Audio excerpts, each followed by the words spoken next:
भेज दिए अपने पारथ को, मोते करे सामनो आय अखाड़ो है महाभारत को।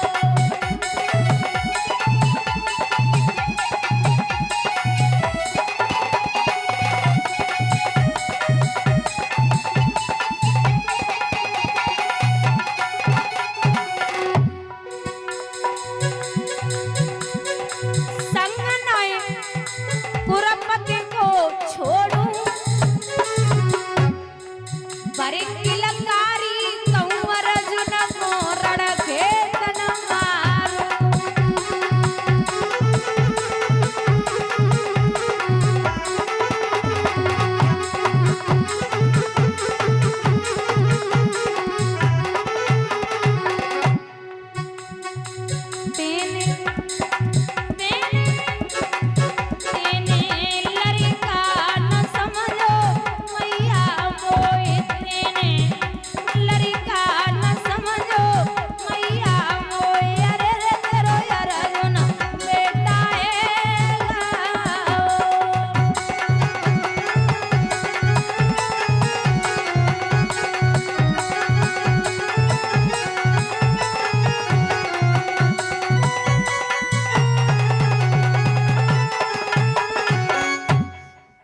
बाण दिए लेके मैया आई, कान्हा से कहिए कान्हा मेरे कर्ण को कुछ मत होने देना। चलते टाइम कर्ण ने मैया से वो बात तो कह दी, माँ ले जा बाण, लेकिन एक तकलीफ जब बेटा को हमेशा रहेगी कि दे कर के जन्म हमको मैया फिर क्यों नदिया में बहा दिया, क्या खता हुई हमसे मैया जो पत्थर का दिल बना लिया। इतना यदि कष्ट उठाया था तो थोड़ा और उठा लेती, जन्मा था यदि मेरी मैया तो मेरा गला घोंट देती। तेने पैदा करके हमें बहा दियो, वो तो दुर्योधन न होता तो मेरा पता नहीं क्या होता। आज बाण लिए ढिंढोरा पिट गया है कि युद्ध शुरू किया जाए। सो अर्जुन तैयार होने लगे। भगवान बोले कहाँ चले? बोले युद्ध करने। भगवान बोले अरे बाबरे युद्ध करने मत जा। क्यों? अभी कर्ण के पास में वज्र शक्ति है और वज्र शक्ति का प्रहार जिस पे भी हो गया वो मारा जाएगा। जो इंद्र ने कुंडल और कवच के बदले में कर्ण को दी थी। बोले फिर कौन जाएगा? अब पूरे महाभारत में भैया इतना बड़ा योद्धा कौन है जो पांडवों की तरफ हो? तो फिर कहा गया कि भीम का बेटा है घटोत्कच, उसको भेजो। भीम को बेटा है, जिते को घुसे रहो ना होते मैदान ही साफे रहो। दुर्योधन बोले भैया कर्ण जो वज्र शक्ति रखी है उसका प्रहार करो। तो कर्ण बोले का बाबरे है गयो वज्र शक्ति को प्रहार अगर घटोत्कच पे है गयो तो अर्जुन बच जावेंगे। दुर्योधन बोले अर्जुन तो लड़वे को तब आवेंगे जब जो भीम को बेटा हमें तुम्हें छोड़ दिए। नंबर तो तब आवे जब जे छोड़ देवे। आप वज्र शक्ति का प्रहार करिए। जैसे ही वज्र शक्ति का प्रहार हुआ भीम का बेटा घटोत्कच उस रणभूमि में गिर पड़ा। जो बेटा मरो, बाप को इतना क्रोध आयो, भीम ने उठाओ दुशासन को जमीन पे पटकना शुरू कर दिया। तब तक नहीं छोड़ा जब तक दुशासन मारा नहीं गया। अब जब भैया सगो मरो तो दुर्योधन रण छोड़ के भागे।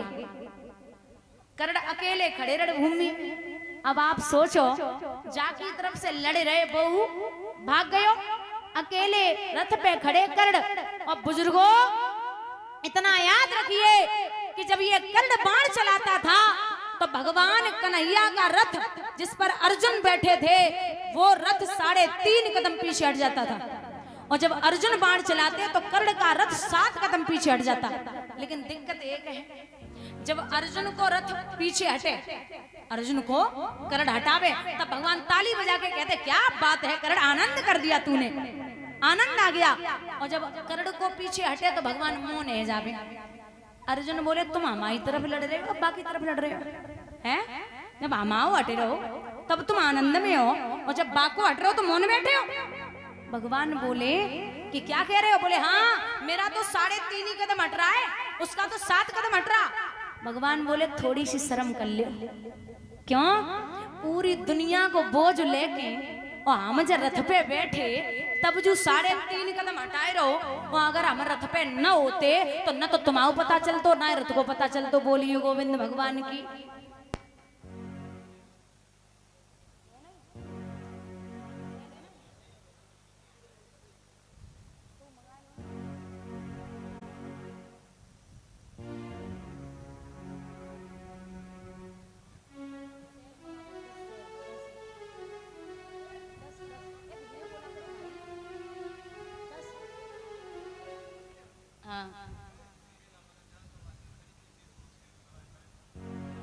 बंधुओं,